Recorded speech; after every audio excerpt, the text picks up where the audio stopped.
Hello，大家好，今天我们要一起踏上一段很特别的旅程，深入我们的心灵。不过，我们不是要去铲除什么，而是要去理解，然后修复一个其实非常强大的自我保护机制。准备好，我们一起来探索心灵的引擎室吧。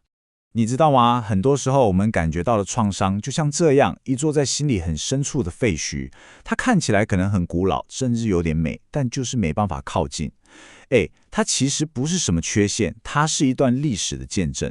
所以我们今天的目标就是学会怎么样在不把它拆掉的情况下，好好的跟它共处。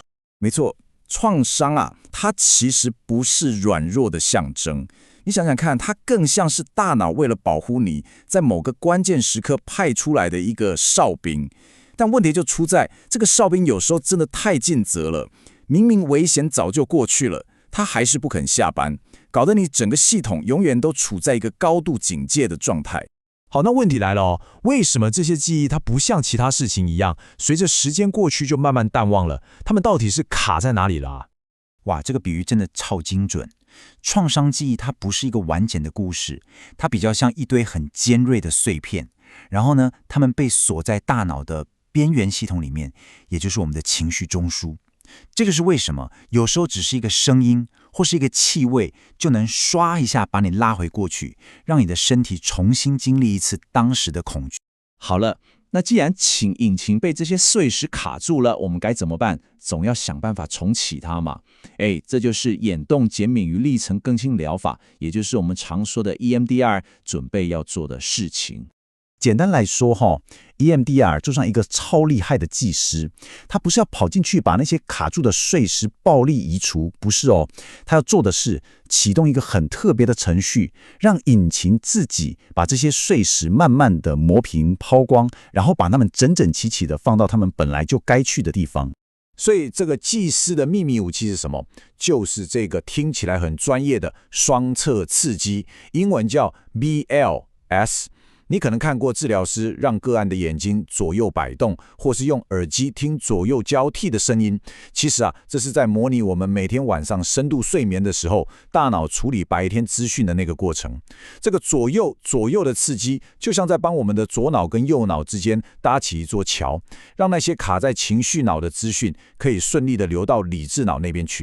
OK， 这张图就直接把 EMDR 的神秘面纱给掀开了。它的整个过程其实非常有结构性。第一步，先锁定你要处理的那个目标记忆。第二步，专心想着这个记忆，同时开始进行双侧刺激。第三步，也是最关键的一步，就是你什么都不用做，你只需要去觉察它，看看你脑中浮现的什么，不要去评判。最后就是重复这个流程，直到你发现，在想起这件事的时候，那种感觉已经完全不一样了。那治疗师要怎么知道这个方法到底有没有效呢？他们会用一个叫做主观困扰程度的量表，简称 SUD。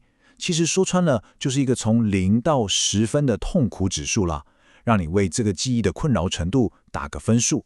EMDR 的目标就是透过一轮一轮的处理，让这个分数从一开始可能是8分、9分，一路降到1分，甚至是0分。EMDR 虽然已经是个相当经典的疗法了，但是现代科技正在为它注入全新的力量。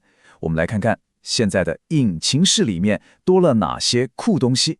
你看，从取代治疗师手指的光条，到可以握在手里震动的脉冲器，甚至还有更厉害的 AI 虚拟助理，还有 VR 虚拟实境，可以让你更安全地进入那些会触发你情绪的场景。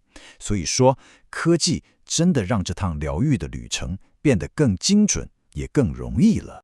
这个对比就超清楚的，以前很依赖治疗师的体力还有主观判断，现在有了 AI 光条跟眼动追踪，就可以确保刺激的稳定度，也可以确定个案的专注度。而且最重要的是，科技打破了地理的限制，让更多人有机会可以接受这种治疗。好了，到目前为止，我们重启了引擎，也升级了工具，但最重要的问题来了，这趟修复之旅结束之后，我们的大脑内部到底发生了什么实质上的改变啊？这不是一个心理上感觉的问题这是一个神经科学的问题。科学家们真的透过大脑扫描看到了结构性的变化。来，我们一起来看看是哪些变化。第一个也是最关键的改变，就是你大脑里的那个理性瞭望台，也就是前额叶皮质，它重新上线了。这代表什么？代表你从一个身在其中的演员，变成了一个在旁边观看回放的观众。你可以很客观地去看待那段经历，而不会再被情绪的洪水给卷走。再来，这个超重要。创伤发生的时候，我们大脑的语言中枢常常会断电，这就是为什么很多经历是说不出口的。